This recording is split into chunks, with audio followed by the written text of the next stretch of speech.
नमस्कार, मैं doctor Nikhil Mehta, cancer रोग विशेषज्ञ एवं कैंसर सर्जन हूँ। मैं न्यू लाइफ कैंसर क्लिनिक सी स्कीम जयपुर में कार्यरत हूँ एज ए डायरेक्टर। आज हम बात करने वाले हैं बड़ी आंत के कैंसर अथवा कोलोरेक्टल कैंसर के बारे के ट्रीटमेंट और डायग्नोसिस के बारे में। कोलोरेक्टल कैंसर का डायग्नोसिस और ट्रीटमेंट को हम दो विभाजन में कर सकते हैं, यानी कोलोन के कैंसर का डायग्नोसिस और ट्रीटमेंट अलग है और रेक्टम के कैंसर यानी अमाशय का जो लास्ट भाग है जिसको हम रेक्टम बोलते हैं उसका डायग्नोसिस और ट्रीटमेंट अलग है। लेकिन इनकी स्टेजिंग एक ही है जिसको हम कॉमनली फॉलो करते हैं। इन दोनों के डायग्नोसिस के लिए सबसे इम्पोर्टेंट जो है वो है हमारे पास कोलोनोस्कोपी यानी दूरबीन की जांच। कोलोनोस्कोपी से हम कैंसर को डायग्नोस करते हैं, पूरी आंत को चेक करते हैं कि ये कैंसर बड़ी आंत में कहाँ कहाँ पर है, एक जगह पर है या दो जगह पर है, कितनी लंबाई में स्थित है, और उसी टाइम पे हम उससे टुकड़ा भी ले लेते हैं जिसको हम बायोप्सी बोलते हैं।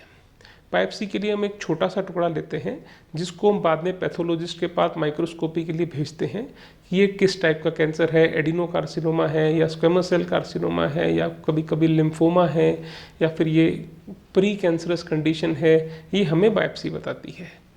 एक बार हमें कैंसर का डायग्नोसिस कोलोनोस्कोपी पे कंफर्म हो जाता है, फिर हम इसको स्टेज करते हैं। स्टेजिंग करने के लिए बड़ी आंत के कैंसर के लिए हमारे पास जो सबसे इम्पोर्टेंट है वो है सीटी स्कैन, एमआरआई स्कैन और पेट स्कैन। अगर ये कोलोन कैंसर है तो हम सीटी स्कैन या पेट स्कैन प्रेफर करते हैं, और अगर ये रेक्टम कैंसर है तो हम इसके लिए एमआरआई स्कैन और पेट स्कैन की मदद लेते हैं। अगर मैं इसकी स्टेजिंग की बात करूं तो अगर ये कैंसर झिल्ली की अंदरूनी भाग में स्थित है यानी बड़ी आंत की अंदर की भाग तक स्थित है तो ये फर्स्ट स्टेज कहलाती है। अगर ये यही कैंसर म्यूकोजा सब म्यूकोजा यानी अंदर की झिल्ली से उसकी मसल तक आ गया है कोलोन की या रेक्टम की तो इसको स्टेज 2 बोलते हैं। अगर ये कैंसर आसपास के लिम्फ नोड्स में आ गया है, आसपास के ऑर्गन्स को टच कर रहा है, तो ये कोलोरेक्टल कैंसर की तीसरी स्टेज कहलाती है। उसी रूप में अगर ये कैंसर आसपास की कोशिकाओं में फैल गया है, पेरिटोनियम पेट की झिल्ली में फैल गया है या फिर पेट के पानी में आ गया है या फिर लिवर में, फेफड़े में या फिर दूर लिम्फ नोड्स में फैल चुका है, तो ये स्टेज 4 या फिर आखिरी स्टेज कोलोरेक्टल कैंसर की निर्धारित करी जाती है। उसके अलावा जो हमारे पास टेस्ट हैं कोलोन रेक्टल कैंसर के जो हमारे लिए मददगार होते हैं वो है ट्यूमर मार्कर जिसको हम CA बोलते हैं। CA एक तरह का ट्यूमर मार्कर है जो कि हमें ये बताता है कि कैंसर की मात्रा कितनी है, और ये भी बताता है कि अगर ये शुरू में टेस्ट बढ़ा हुआ है और लेकिन ऑपरेशन करने के बाद ये छोटा हो गया है यानी कम हो गया है तो इसका मतलब कैंसर के ऑपरेशन का अच्छा फ़ायदा मिला और बीमारी जड़ से ख़त्म हो गई है। और ये टेस्ट हमारे को फॉलोअप में मदद करता है, जो हम 3-3 महीने 6-6 महीने पेशेंट का मदद करते हैं कि एक CA की मात्रा बढ़ तो नहीं रही है। जब हम सीटी स्कैन पेट का करवाते हैं तो उसके साथ ही हम खाली पेट का ही नहीं सीटी स्कैन छाती का भी कराते हैं देखने के लिए कई बार कैंसर छाती में फैला तो नहीं है। कई बार हमें पेट स्कैन की मदद भी लेनी पड़ती है। पेट स्कैन एक तरीके का पूरे शरीर का सीटी स्कैन होता है जो हमें ये बता देता है कि कैंसर लिम्फ नोड्स में या फिर कहीं और किसी ऑर्गन्स में फैला तो नहीं है। तो ये फाइनली हमें स्टेज निर्धारित करने में पेट स्कैन मदद करता है। जब हम कोलोरेक्टल कैंसर का डायग्नोसिस कर लेते हैं तो फिर हम ट्रीटमेंट की तरफ बढ़ते हैं कि मरीज़ का ट्रीटमेंट कैसे किया जाए। कई बारी ये कैंसर स्टेज 1 यानी पहली स्टेज में ही हमें मिल जाता है, जबकि इंडिया में बात करें तो इसका इंसिडेंस स्टेज 1 में मिलना काफ़ी कम है, लेकिन कई बार हमारे पास रोगी ऐसे भी हैं जो स्टेज 1 में मिल जाते हैं। स्टेज 1 में इसका ट्रीटमेंट बहुत आसान रहता है। इसमें हम दूरबीन द्वारा ही इस कैंसर का ट्रीटमेंट कर सकते हैं। दूरबीन द्वारा ही कैंसर का अच्छे से 1 सेंटीमीटर मार्जिन लेकर उसको वहीं का वहीं नष्ट कर सकते हैं और कुछ बड़े ऑपरेशन की आवश्यकता नहीं पड़ती। उसी प्रकार रेक्टम में भी हमारे पास हम एडवांस सर्जरी द्वारा यानी एडवांस दूरबीन द्वारा उस कैंसर को ख़त्म कर सकते हैं। अगर हम स्टेज 2 और 3 कोलोन कैंसर के बारे में बात करें तो इस कैंसर का मुख्य इलाज ऑपरेशन सर्जरी रहता है।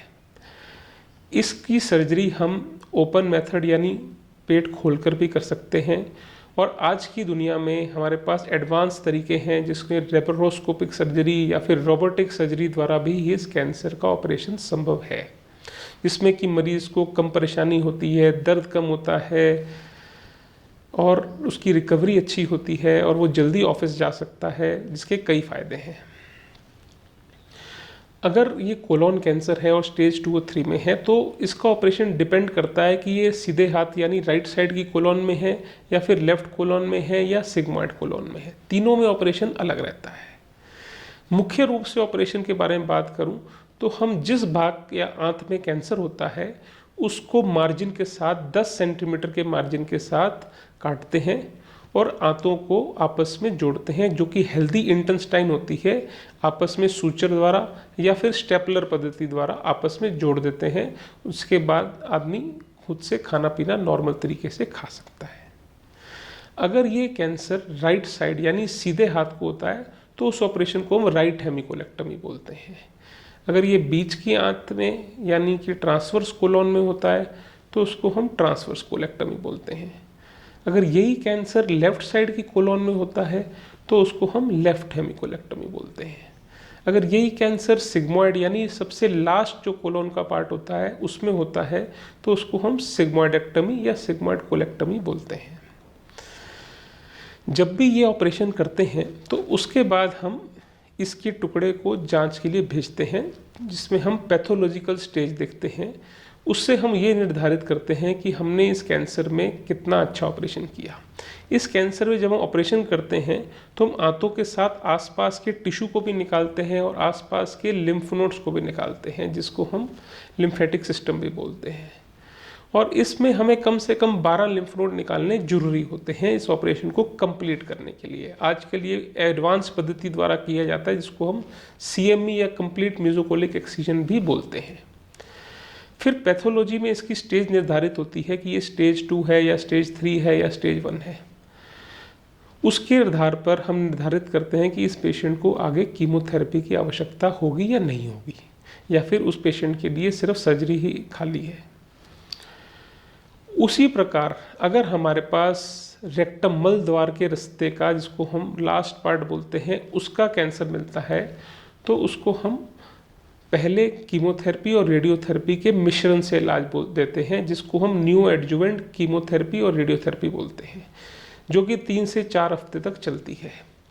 उसके बाद हम 6 से 8 हफ्ते का उस मरीज़ को गैप देते हैं और फिर एक दोबारा MRI करा के देखते हैं कि उसको रिस्पॉन्स उसका कैसा मिला है। और कीमोथेरेपी और रेडियोथेरेपी के 6 से 8 हफ्ते बाद हम उस पेशेंट की ऑपरेशन द्वारा बीमारी को निकालते हैं, जिसको हम एंटीरियर रिसेक्शन या लो एंटीरियर रिसेक्शन या एब्डोमिनोपेरिनियल रिसेक्शन कहते हैं। ये ऑपरेशन भी ओपन सर्जरी द्वारा, लेप्रोस्कोपिक सर्जरी द्वारा और रोबोटिक सर्जरी द्वारा आज की डेट में कंप्लीट तरीके से उपलब्ध है। तो इसके द्वारा हम रेक्टम कैंसर को भी जड़ से ख़त्म कर सकते हैं और इसको भी हम टुकड़े को जांच के लिए भेजते हैं और बाद में निर्धारित करते हैं कि इस मरीज़ को आगे की दुनिया में ऑपरेशन के बाद कीमोथेरेपी की आवश्यकता है या नहीं है। जब पेशेंट की रिकवरी हो जाती है उसके बाद हम निर्धारित करते हैं कि इसको आगे कैसे बढ़ना है और फॉलोअप में कैसे रखना है। कई बार ये कैंसर हमारे पास एडवांस स्टेज या 4th स्टेज में मिलता है, तब हमारे पास ऑपरेशन का विकल्प कम रह जाता है। उस केस में हम मरीज़ का इलाज, उसकी ज़िंदगी बढ़ाने की कोशिश करते हैं।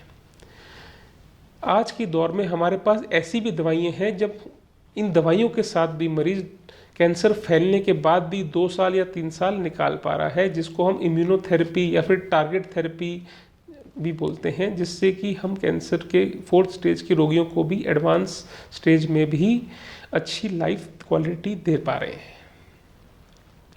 जब हम इस कैंसर का ऑपरेशन कर देते हैं तो 5 साल तक रोगी को फॉलोअप में रखते हैं।